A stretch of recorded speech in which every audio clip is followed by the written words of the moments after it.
With a history as long as Mario has, all the way back to the very dawn of gaming as a concept almost, it's honestly impressive how much of those early elements still survive today. From enemies to characters, what the original Super Mario Bros. Introduced is mostly still present today, and the same goes for quite some other elements that have been created throughout the decades. Power-ups have always been a bit of an outlier here though.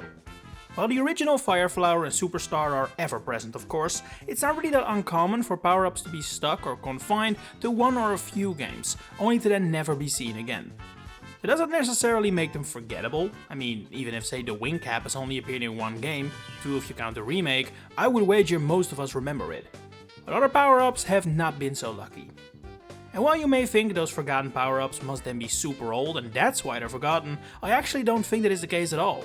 Mario Bros. 1 is only iconic power-ups, SMB 2 barely has any power-ups to begin with, and while the frog suit or the cape feather have barely reappeared since their introductions in SMB 3 and Mario World, I would still say they are far from forgotten, simply due to how sheerly iconic they are. But the power balloon is not so fortunate.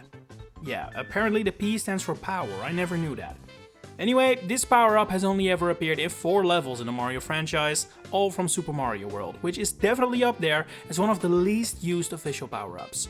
It is obviously due to the fact that P-Balloon levels are barely even Mario levels to begin with. They turn into an entirely separate game for just that one level, and whether you're good at them has absolutely zero correlation to your skills at regular Mario levels or even platformers in general.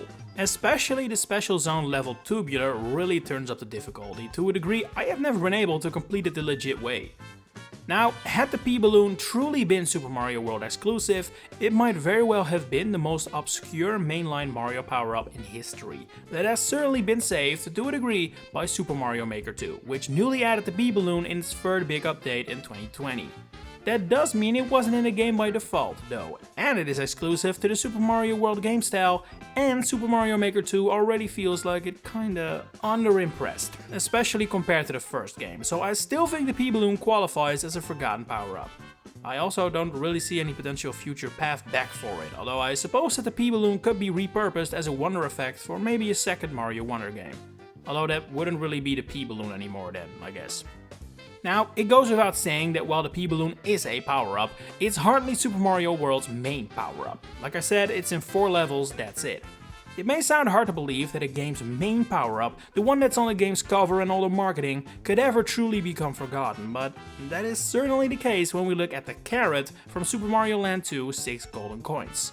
This transforms Mario into Bunny Mario, which is seen on the cover, allowing him to do what a ridiculously high number of other power-ups also allow him to do, which is fly. And that certainly plays a big part as to why this power-up has become so forgotten. There are so many different items that grant the exact same effect as the carrot that it's not too hard to forget this exists. Like, the Super Ball Flower also hails from a Game Boy Mario game, both of which are certainly the black sheep of the family, but at least that item is relatively unique. Yeah, it's similar to a Fire Flower, but it works distinctly differently. Bunny Mario is just a weaker, less exciting form of Tanuki Mario, Cape Mario, Flying Squirrel Mario, Raccoon Mario, Wing Cap Mario, Propeller Mario, the list goes on and on. I get it, flying is a cool superpower, but Mario has been able to do it so much that I can't say it's a surprise that the lesser power-ups that allow for it end up forgotten. Hell, I would even say that the Red Star from Super Mario Galaxy, which literally allows Mario to become Flying Mario, is also pretty forgotten, as far as power-up in a big 3D Mario game goes. There is literally one mission in the entire game that requires the use of the Red Star, after which it is unlocked in the Comet Observatory. I can imagine many kids using it constantly for pure fun in the hub world there, but there is not really too much reason to, in terms of actual reward I mean, and it doesn't even reappear in Super Mario Galaxy 2 either, so I wouldn't blame anyone for forgetting this power-up exists. Like I said, there are so many that grant flying, one slipping your mind is completely understandable. While the Red Star is certainly the most forgettable power-up from Mario Galaxy, I do want to add the Ice Flower here to the running. Obviously, the Ice Flower is far from forgettable in general. It is a very often seen power-up nowadays, to the point that it is probably one of the most iconic modern power-ups, but what I feel like we have all collectively forgotten is how in Mario Galaxy, which is the first Super Mario game that featured it, it worked completely differently. It was as if a Fire Flower clone and more of a Superstar variant, where under a timer, Mario would become an icy version of himself, creating platforms in water and lava and skating across. It's honestly kinda underwhelming, and it is further evidenced by the fact that it only appears in 3 galaxies. So yeah, the ice flower itself isn't really forgotten, but this specific transformation for Mario certainly is. It is completely eclipsed by what it would later become.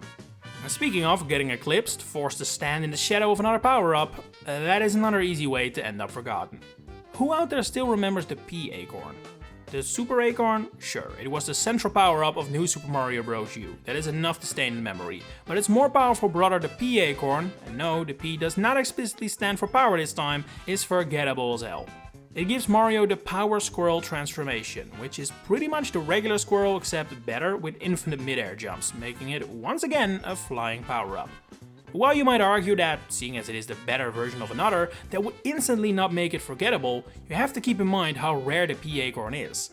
The only way to get it is by snatching it from a Nabbit level or by waiting on the world map, where occasionally a P Acorn will appear in between the Tilda Tunnel and Crush and Cog's Tower.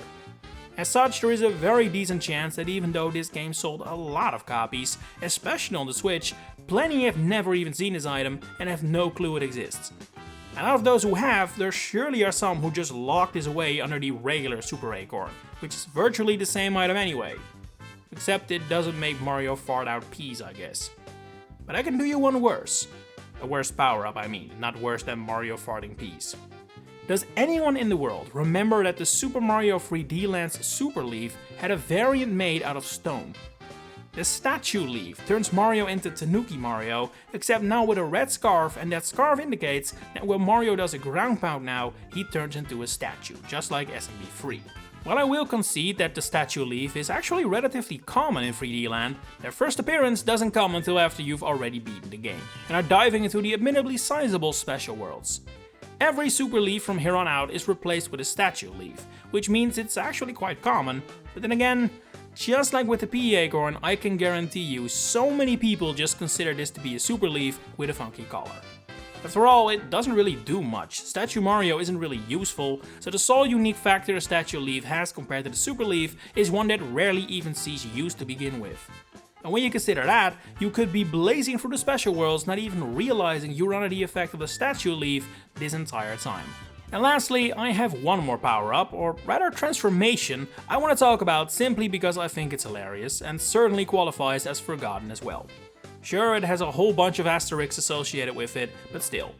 In Super Mario Run, which yeah, Nintendo considers a mainline Super Mario game, the only power-ups that really appear are the Super Mushroom, Fire Flower and Superstar, the classic trio. However, when you broaden the description to not just power-ups, but just transformations in general, so not Fire Flower but Fire Mario, then we suddenly get a new candidate that is just hilarious. In the version 3.04 update to the game, released in October 2024, yes, this is that recent, Super Mario Run added the groundbreaking feature of allowing you to continue to listen to music while playing the game. As in, music from other apps. So you can put City Escape from Spotify or whatever on in the background while playing Mario Run. It took 7 years for the game to get this feature, it doesn't get more Nintendo than that. Except it does, because the way it was implemented was even more Nintendo. If you let the music from another app run, Mario and the other characters will play through levels while wearing headphones. A unique form of Mario called Headphone Mario, as outlined in the trailer and online promotion for it. Truly the most forgotten form Mario has ever had and maybe will ever have, because it doesn't get more obscure than what should be a simple menu feature in a mobile game that was already 7 years old at the time it was added. But what do you think the most forgotten Mario power-ups are? And did you know all of these? Share it in the comments below. If you enjoyed this video, please consider giving it a like, subscribing. If you're also interested in either the Pokemon or Fire Emblem series, you may want to check out my other channels, Piantapedia and Nagapedia. Links are in the description. For now, thanks for watching and enjoy the rest of your day.